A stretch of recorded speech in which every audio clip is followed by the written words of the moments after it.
Welcome to Oblivion.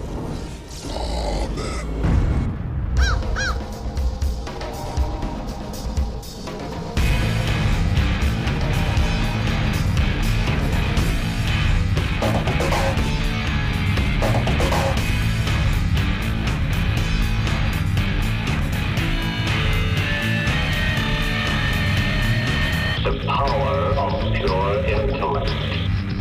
Welcome to Oblivion. Project Shadow starts now. Hello, everyone. It's kind of fitting that I have a bit of gravelly voice from a cold as we do this episode. Welcome to the 666th episode of Project Shadow. My name's Charlie, and you might know me better as sci-fi fantasy writer C.E. Dorset, though lately I've been writing a bit more dark fantasy, delving into the stranger and more sublime areas of the world. Hi. I racked my brain on what I wanted to do today because I saw the 666th episode coming up, and I was like, I am going to do an episode dedicated to the sympathy for the devil. And no, not just the song by the Rolling Stones, like the actual concept. Why do we have such sympathy for the devil? From Merciful Fate to Ronnie James Dio to songs by Black Sabbath, invoking the Dark Lord, to Typo Negative's really dark version of Black Sabbath's song invoking the Dark Lord, all the way to the chilling adventures of Sabrina. The devil has been a topic that we just can't avoid. Why? Well, I think we have to go to the devil's first fanfic, and it's almost funny that it is. In a poem titled Milton, William Blake says that the poet John Milton did the best PR for the devil that the devil has ever gotten, and I think to a great degree that's true. Milton's Paradise Lost really marks a change in how we talk about the dark, sinister, satanic forces in the world. Mainly because he was writing the story from the devil's point of view. This was part of a duology, so we have Paradise Lost and Paradise Regained. And much to, I'm sure, Milton's chagrin, nobody remembers the second book in the series. And that's because he did such a good job at demonstrating the devil's point of view. I mean, how often is Paradise Lost quoted? It is better to rule in hell than serve in heaven. Yeah. I mean, that really, when you take that as the motivation for this character in our cosmic mythology, no wonder people have picked up and run with the character ever since. He went from being a dark, sinister force that just wants to destroy and kill mankind, humankind,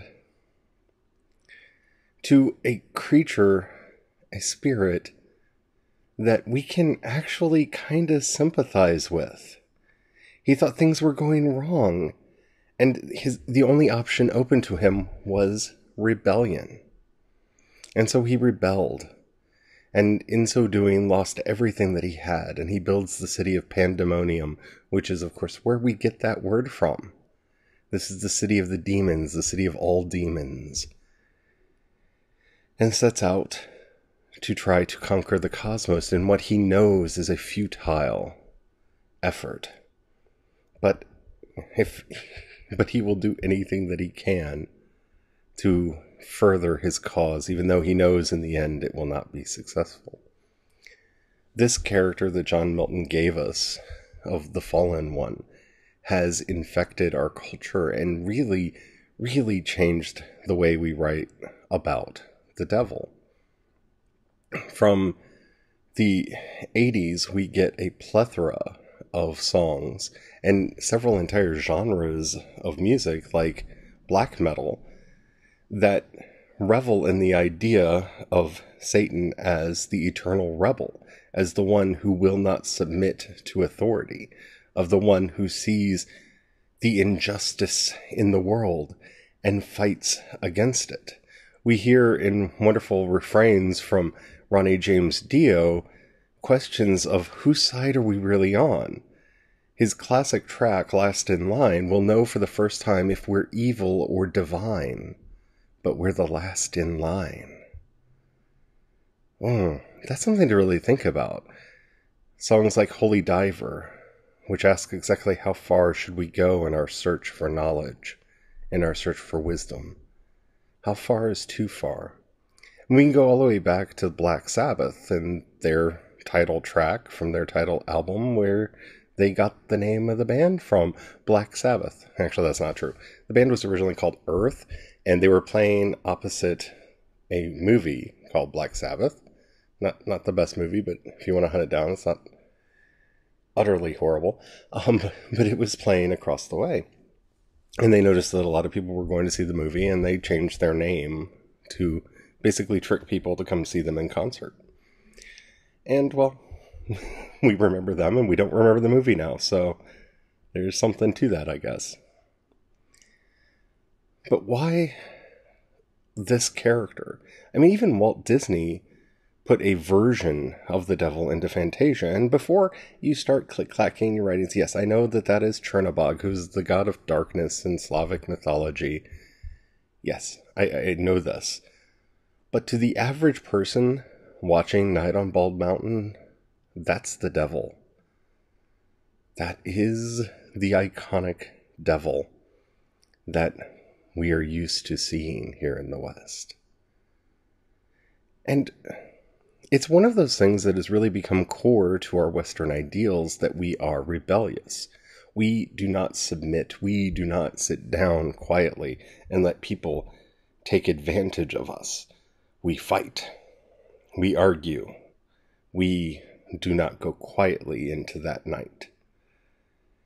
And so, over the years, the devil has shapeshifted and taken on various forms in our music, in our literature, and in our culture.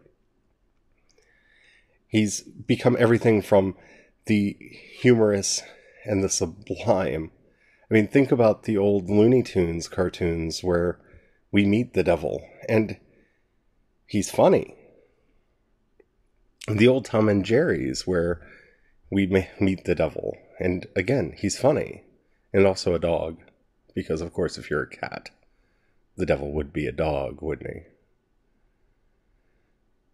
This inculcation of our culture with a devil who has motives we can understand, who isn't just a blind evil force, does change something in our psyche. And is something that is very valuable to us, and something that we shouldn't just let go away. Now, why would I say that this is valuable? What makes this version of the devil valuable?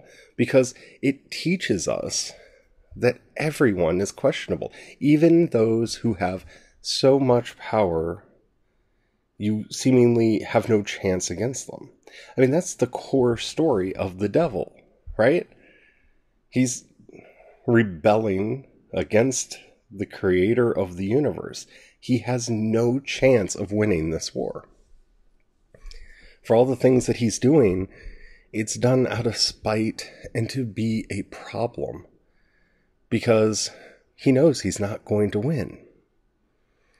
And there is something almost heroic in that depiction. And given our own culture's history of fighting Nazis in World War II up to today, and fighting racism and terrorist organizations, we learn to see the devil in others. But what, especially like rock music, has given to people is the ability to see the devil in themselves.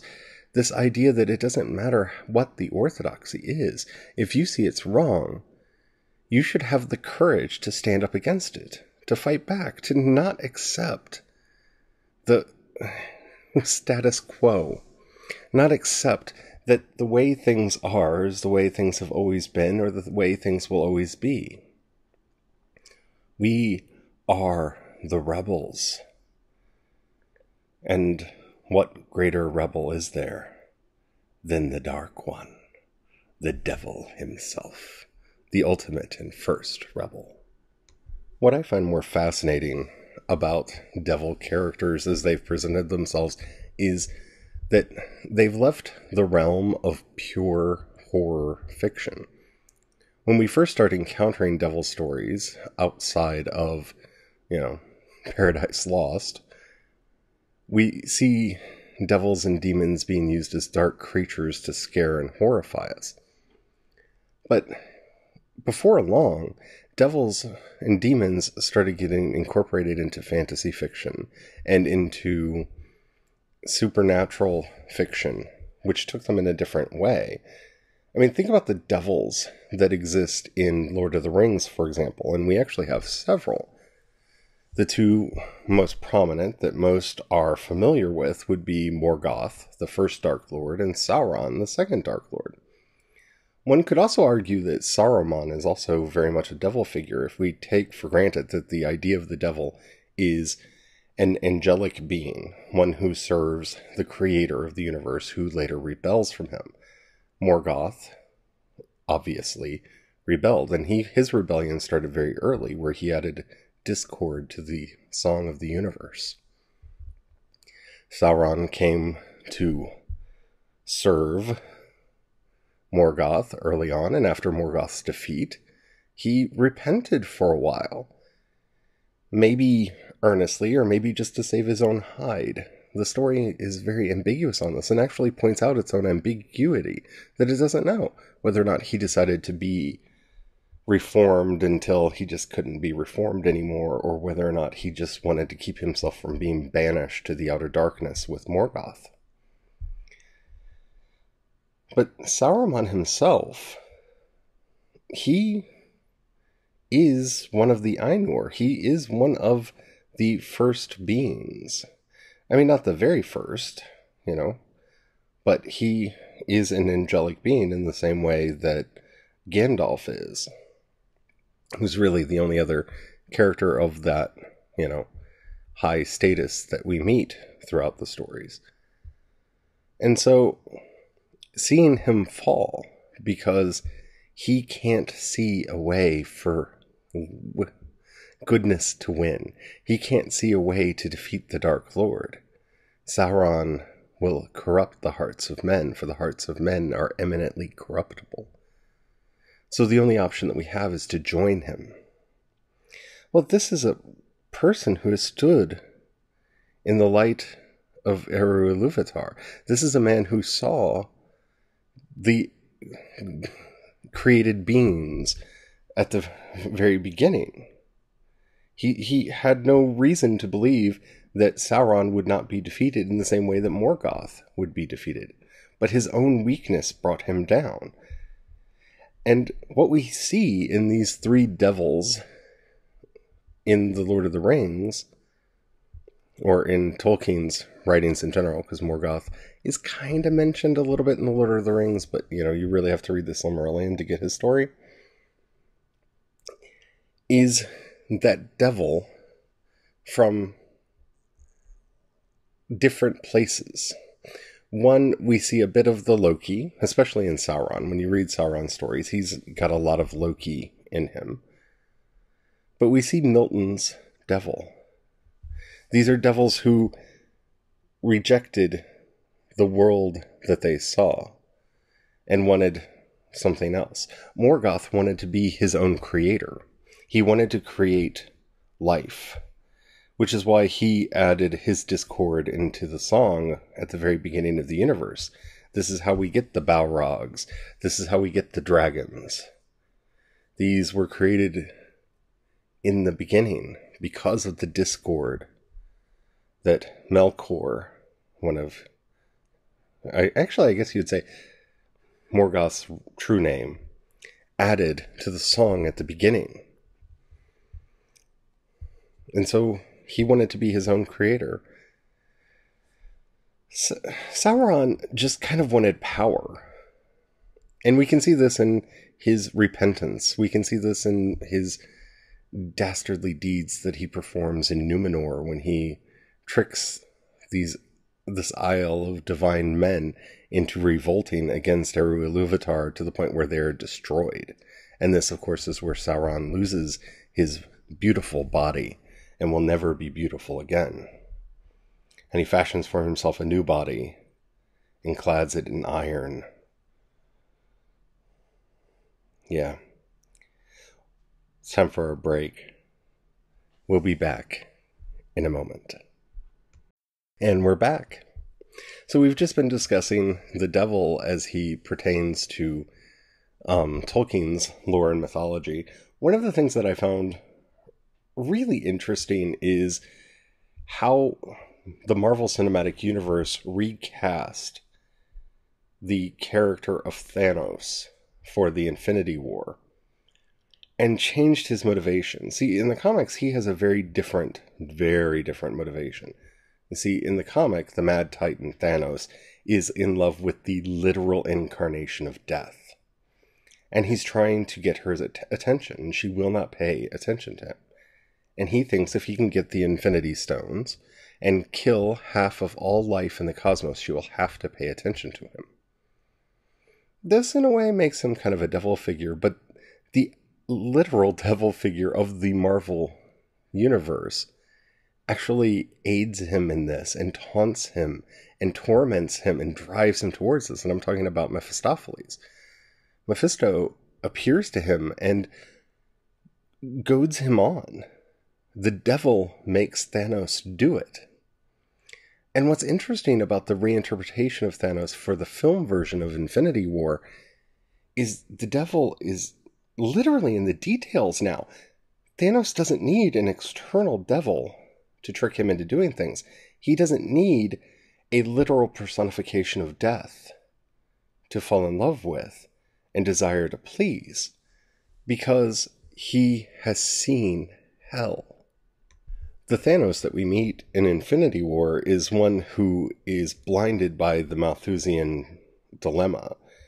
In other words, he believes that there's only a limited number of resources in the universe, and as populations grow, we will eventually overuse them, and there won't be enough, and there will be starvation, there will be deprivation, and there will be war. History doesn't actually bear that out. What we have seen over the centuries is people increase productivity, and that productivity fills a lot of the gaps. But Thanos doesn't see that. And we see this example given of his home world, where they overpopulated, resources became limited. He first put forth his idea that if they would do a lottery and literally wipe out half of their own population, they would be saved. He wanted to commit genocide against his own people so they could be saved.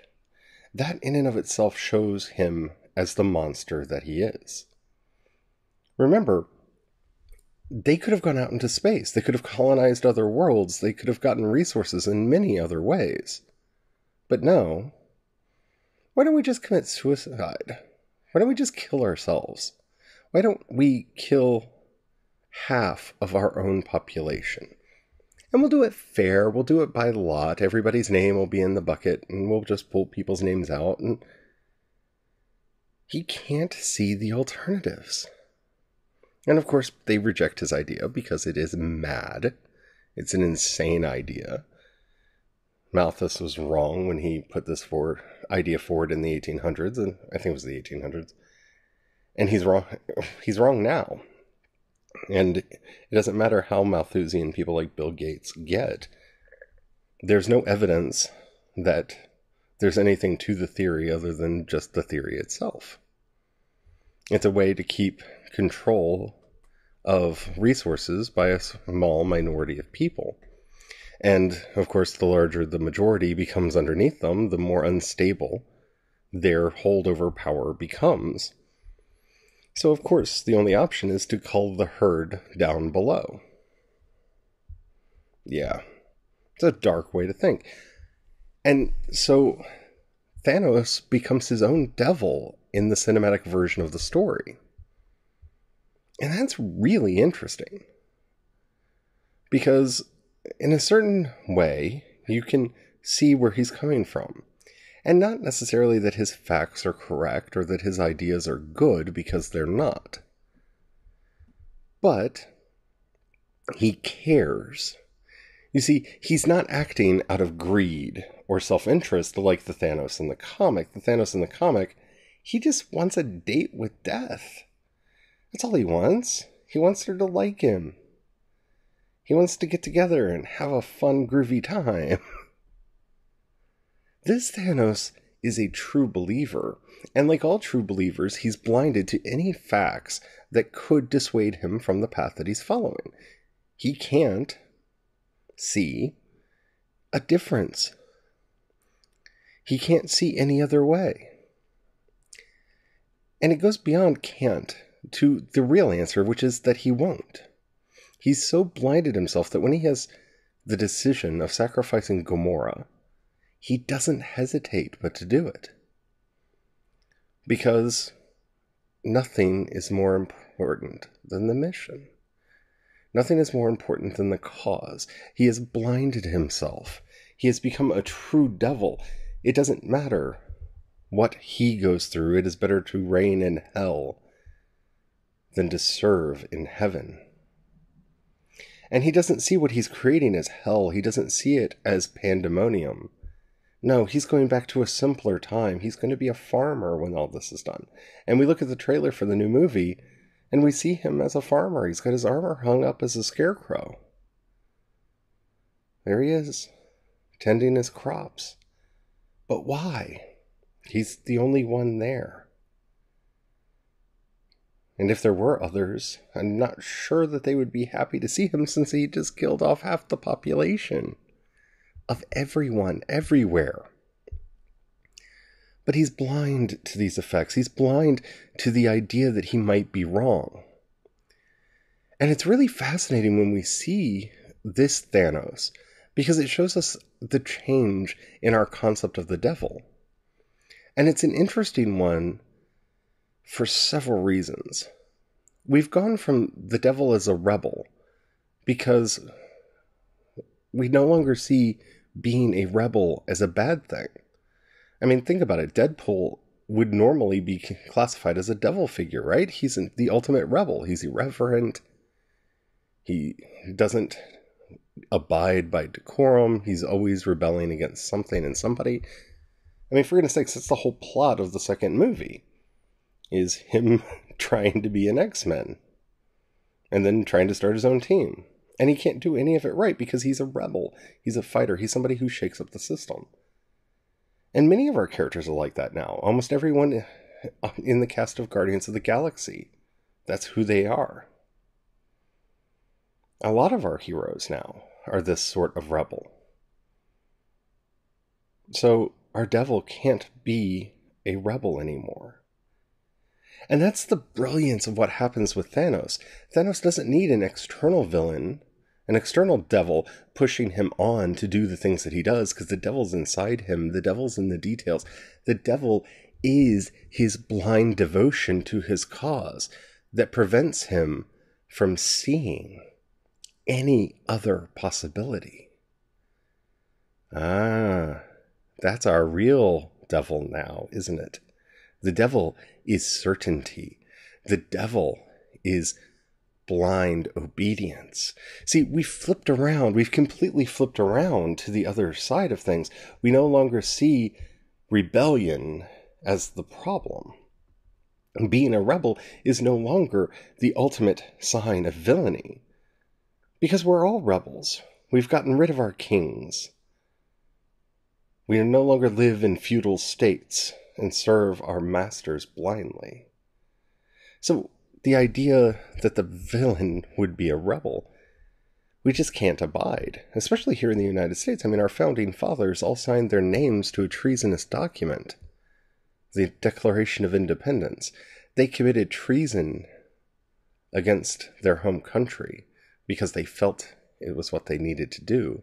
Better to rule in hell than serve in heaven. And so they rebelled.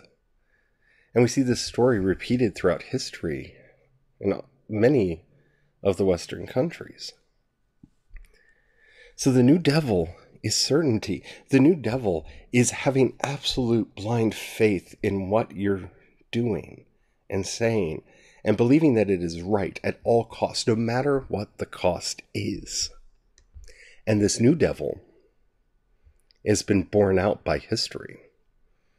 You see, the rest of us have been sitting back going, rebellion is a good thing. But we know it's a good thing. We've seen what happens on the other side of this. We've seen the Soviet Union rise and fall and try to rise again. We saw the rise of Nazi Germany and the war we fought to defeat it. We saw Franco's fascism and how horrible it is. We can't understand the idea that despots would be allowed to rule and reign. We have become the rebels. And so those kings, those oligarchs, those authoritarians who hold all truth to themselves and believe that they are the only arbiter of what is right and wrong, they are the new devil. Interesting. And so now we truly have sympathy for the devil. Everything has changed. Everything is different. Everything's been flipped on its head. Is that a good thing or a bad thing? From my point of view, that's very much a good thing. Blind obedience of anyone is a weakness. It's our duty in this life to question everything. There's a certain amount of skepticism that's healthy and important, especially when it comes to issues of politics or ideology.